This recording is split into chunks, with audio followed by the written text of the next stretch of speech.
ಅಧಿಕಾರಿಗಳ ಬೇಜವಾಬ್ದಾರಿತನದಿಂದ ಗ್ರಾಮಸ್ಥರು ಮೂಗು ಮುಚ್ಚಿಕೊಂಡು ಅಲೆದಾಡುವ ಪರಿಸ್ಥಿತಿ ಅಥಣಿ ತಾಲೂಕಿನ ಚೆಮಕೇರಿ ಮಡ್ಡಿಯಲ್ಲಿ ಎದುರಾಗಿದೆ. ಆಸ್ಪತ್ರೆಯ ಕಾರಣ ಸೊಳ್ಳೆಗಳ ಕಾಟದಿಂದ ಹಲವು ರೋಗಗಳು ಹರಡುವ ಭೀತಿಯಲ್ಲಿ ಜನರು ಕಾಲ ಕಳೆಯುವಂತಾಗಿದೆ. ಇಲ್ಲಿ ಗ್ರಾಮ ಪಂಚಾಯಿತಿ ಜನಪ್ರತಿನಿಧಿಗಳು ಹಾಗೂ ಪಿಡಿಒ ಸಾಹೇಬ್ರ ಆಟಾಟೋಪಕ್ಕೆ ನಮಗೂ ಸ್ವಚ್ಛತೆಗೂ ಯಾವುದೇ ಸಂಬಂಧವಿಲ್ಲ ಎಂಬಂತೆ ನಿರ್ಲಕ್ಷ್ಯ ಧೋರಣೆಗೆ ಜನರು ಹೈರಾಣಾಗಿದ್ದಾರೆ. ದಿನದಿಂದ ದಿನಕ್ಕೆ ಅಲ್ಲಿ ಕಸಗಳನ್ನು ಅಲ್ಲಿ ಉಳಿಯೋದಂತೂ ಜಾಸ್ತಿ ಆಗಿದೆ. ಅದರಿಂದ ಈಗಾಗಲೇ ಸಾಂಕ್ರಾಮಿಕ ರೋಗವಾದಂಥ ಡೆಂಗಿ ಜ್ವರ ಅವು ಇವು ಬಹಳ ಬರ್ಲಿಕ್ಕಿದೆ. ಅಲ್ಲಿ ಮುಖ್ಯ ಅಧಿಕಾರಿಗಳಿಗೆ ತಿಳಿಸಿದ್ರೆ ಅವರು ಪಂಚಾಯತಿ ಮೇಲೆ ಹಾಕ್ತಾರೆ, ಪಂಚಾಯತಿ ಅವ್ರಿಗೆ ಹೇಳಿದ್ರೆ ಮುನ್ಸಿಪಾಲಿಟಿ ಮೇಲೆ ಹಾಕ್ತಾರೆ. ಇನ್ನೂವರೆಗೆ ಅಲ್ಲಿ ಸ್ವಚ್ಛತಾ ಕಾರ್ಯ ಯಾವುದೂ ಆಗಿಲ್ಲ.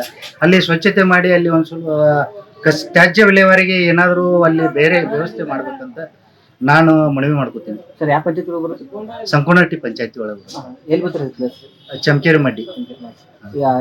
ಪಂಚಾಯತ್ ಅವರು ಇಲ್ಲಿ ಮುನ್ಸಿಪಾಲಿಟಿ ಅವರು 9 ನಂಬರ್ ಅದು ಕೊಡ್ತಾರೆ. ಅವ್ರು ಅಲ್ಲಿ ಅವ್ರ ಮುನ್ಸಿಪಾಲಿಟಿ ಸಿಬ್ಬಂದಿ ಮತ್ತು ಗಾಡಿಗಳಿವೆ, ಅವ್ರ ಕೈಲಿಂದಾನೇ ಅಲ್ಲಿ ಮಾಡಿಸಿ ಅಂತ ಅವ್ರು ಹೇಳ್ತಾರೆ. ಇವ್ರು ಕೇಳಿದ್ರೆ ಅದು ವೋಟಿಂಗ್ ಇದದು ಏರಿಯಾ ಎಲ್ಲ ಸಂಕೋನಟ್ಟಿ ಪಂಚಾಯತಿ ಬರುತ್ತೆ ಅಂತ ಹೇಳ್ತಾರೆ.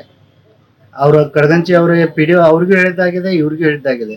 ಅದು ಇನ್ನೂವರೆಗೆ 2-3 ತಿಂಗಳಾಯ್ತು ಅಲ್ಲಿ ಯಾವುದೇ ಸ್ವಚ್ಛತೆ ಕೆಲಸ ಆಗಿಲ್ಲ ಇನ್ನೂವರೆಗೆ.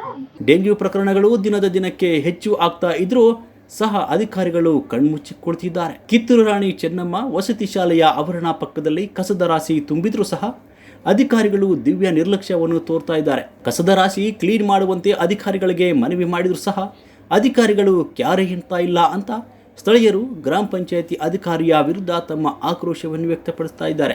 ಇಂತಹ ಸುದ್ದಿಗಳನ್ನಾದರೂ ಗಮನಿಸಿ ಸಾಂಕ್ರಾಮಿಕ ರೋಗಗಳು ಹರಡದಂತೆ ಮುಂಜಾಗ್ರತೆ ವಹಿಸಿ ಗ್ರಾಮದಲ್ಲಿ ಸ್ವಚ್ಛತೆಗೆ ಮುಂದಾಗ್ತಾರಾ ಕಾದು ನೋಡಬೇಕಿದೆ.